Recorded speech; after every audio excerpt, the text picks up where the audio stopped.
The samurai of feudal Japan are often characterized as disciplined and honorable warriors, glorified as noble heroes in modern movies, stories, and art. But this idealized image hides the harsh truth of samurai warfare.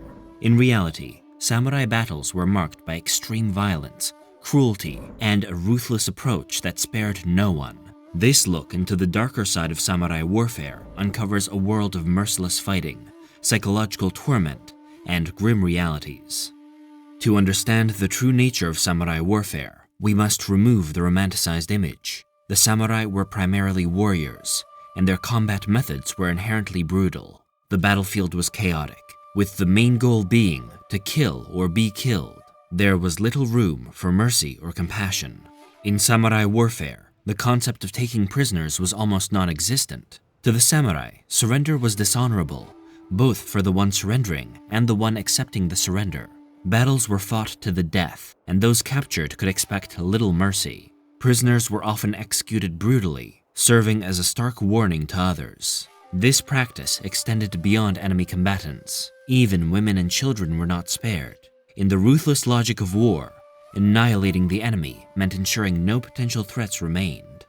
In the aftermath of a siege where the defenders have been overrun and the victorious samurai moved through a ruined castle, women and children, once safe behind the castle walls, now face the same fate as the warriors who defended them. The samurai, bound by their code and orders, show no mercy, their blades cutting down all in their path to ensure no threat remains. After a battle, samurai collected the heads of their fallen enemies as trophies.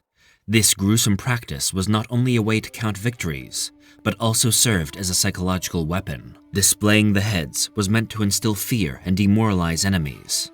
Imagine being on the battlefield, surrounded by the cries of the wounded and the dying, with the smell of blood and sweat in the air.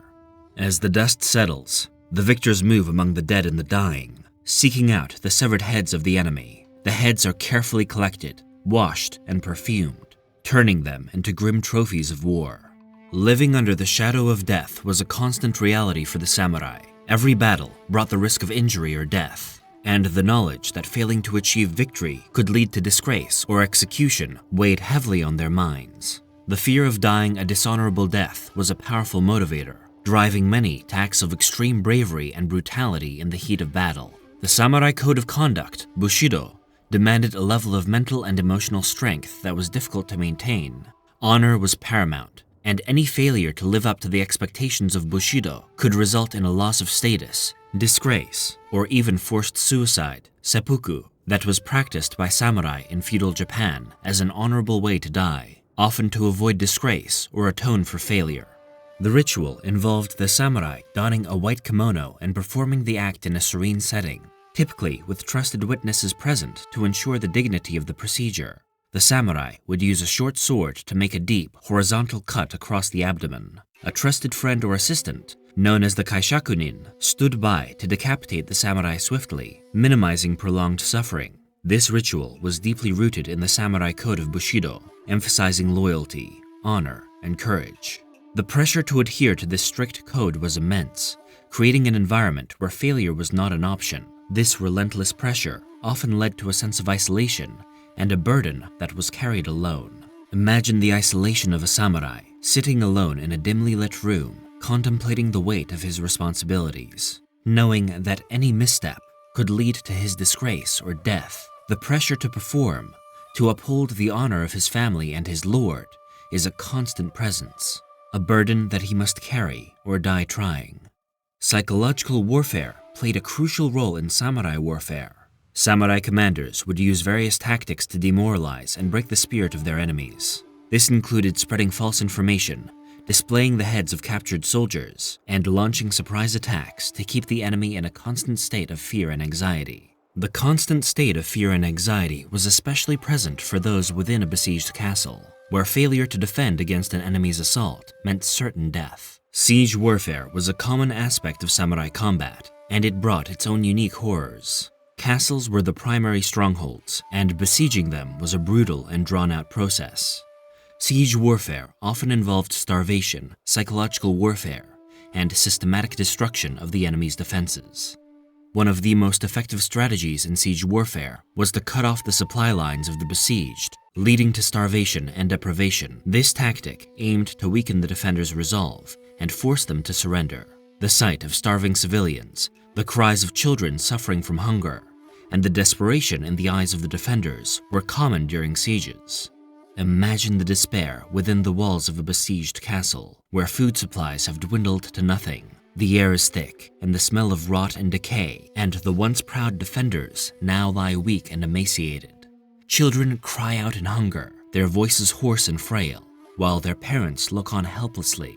The constant bombardment from the enemy outside serves as a cruel reminder of their inevitable fate. Desperation and hopelessness pervade the air, creating an atmosphere of utter despair. The Siege of Odawara in 1590 showcases the brutal nature of samurai warfare and the horrors of siege warfare. Led by Toyotomi Hideyoshi against the Hojo clan, this siege was one of the final major conflicts of the Sengoku period. It highlighted the merciless tactics employed by samurai armies to achieve their objectives. The Hojo clan held the fortress of Odawara, known for its strong defenses. Despite its strength, Hideyoshi's forces vastly outnumbered the defenders. He approached the siege with a blend of psychological warfare, strategic encirclement, and brutal intimidation. His goal was to break the Hojo's will to fight through starvation, fear, and relentless pressure. Hideyoshi's forces built a massive network of fortifications around the castle, effectively cutting off all supply routes. The Hojo were trapped, with no hope of reinforcement or resupply. As the siege dragged on, food supplies within Odawara dwindled. The defenders and the civilian population began to suffer from hunger and malnutrition. The sight of skeletal figures became common within the fortress walls. Hideyoshi employed psychological warfare to demoralize the defenders. He orchestrated grand displays of military might and spread rumors and false information within Odawara, creating an atmosphere of paranoia and mistrust. This tactic further isolated the Hojo and eroded their morale. After months of siege, Hideyoshi ordered a final assault on Odawara. His forces launched a coordinated attack on multiple fronts, overwhelming the defenders.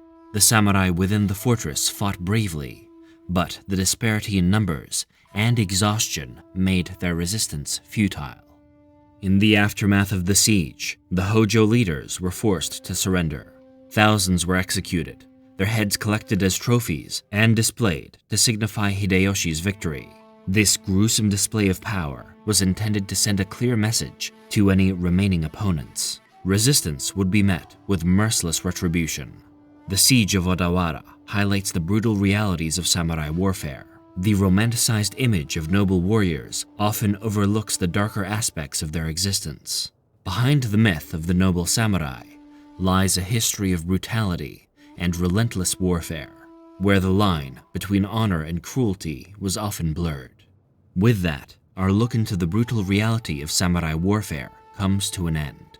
Which part surprised you the most? Let us know in the comments below. Keep in touch for more such content. Until then, goodbye and take care.